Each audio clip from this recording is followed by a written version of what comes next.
Hello world, this is your man Rusty coming to you live from Go Get It Global headquarters.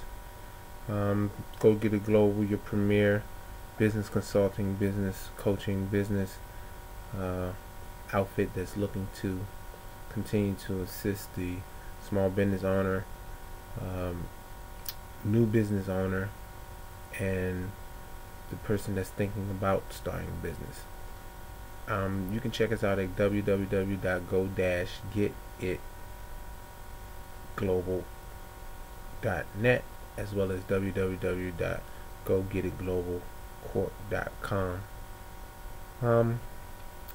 Today might be a little longer, our video today, because we need to talk about something that's vitally important. The topic today is margins and markup.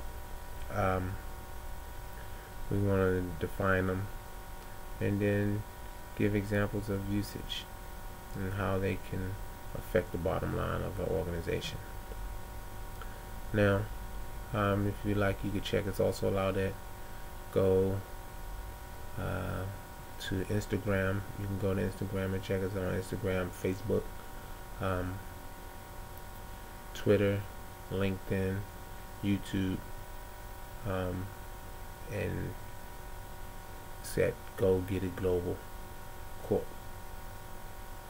Okay, now what is the difference between margin and markup?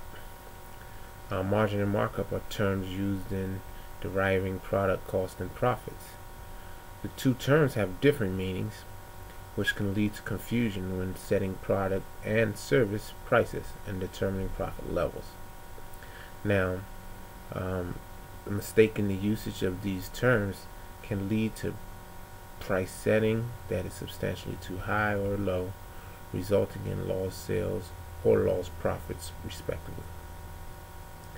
Now, there can also be an inadvertent impact on market share, since excessively high or low prices may be well outside of the price charged by competitors. Explanation of the margin and markup concepts are as follows. Margins, also known as gross margin, is sales minus the cost of goods sold. For example, if a product sells for $100 and the cost is $70 to manufacture that product, its margin is $30. Or stated as a percentage, the margin percentage is 30%, which is calculated as the margin divided by sales. Now, markup, on the other hand, is the amount by which the cost of a product increased in order to derive the selling price. To use this example, a markup of a $30 from the $70 cost to develop the product, which comes to a total $100 price, or stated as percentage, the markup percentage is 42.9%, calculated by the markup amount divided by the product cost. Now, it is easy to see where a person could get into a lot of trouble when they confuse these two terms. If there's confusion about the meaning of margins and markup, one definitely needs to come seek us out or seek someone who they think can assist them in that. Will be a good fit. Eventually, if you continue to derive a certain margin, you have to mark up a product cost by the percentage greater than the amount, especially the amount of the margin, since the basis for the markup calculation is cost rather than revenue.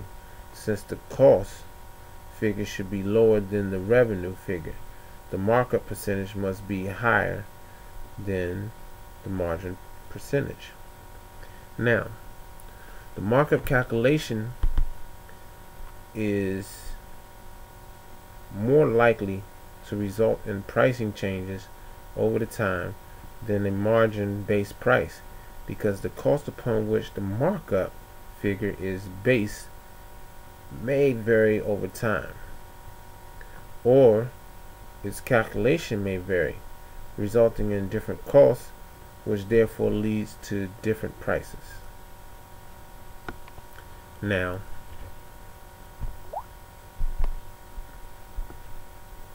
the following information will show the difference between the margin and markup percentages at different intervals I've used.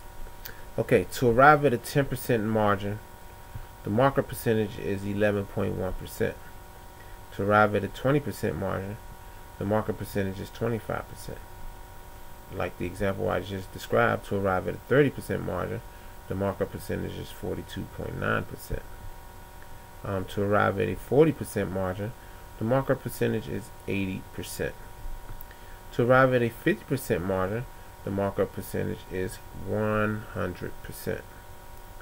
Now, to derive other markup percentages, the calculation is the desired margin that you and your business objectives call for, divided by the cost of goods sold.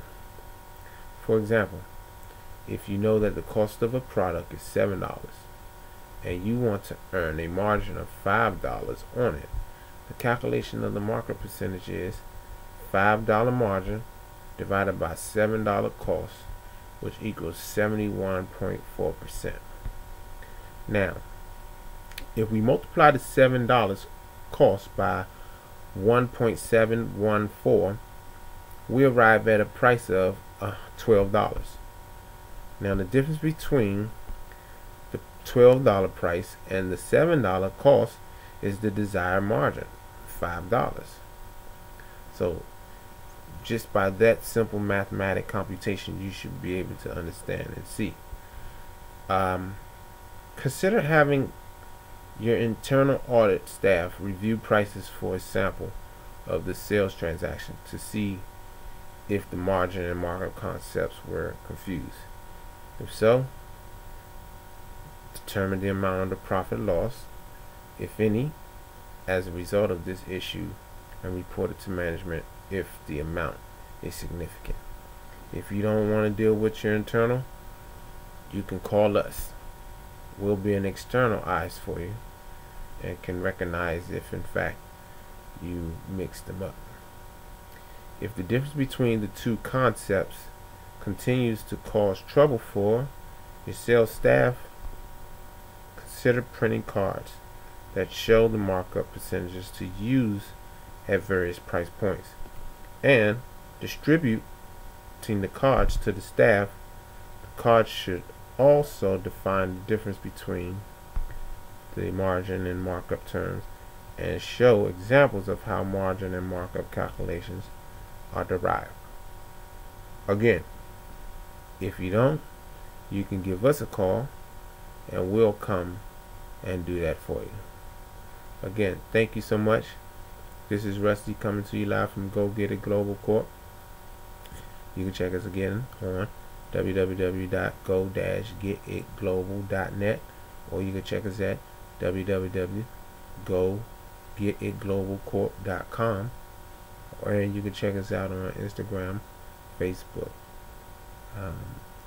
LinkedIn, YouTube, and every other little outlet, social media outlet that's available. Thank you. Be blessed and go get it.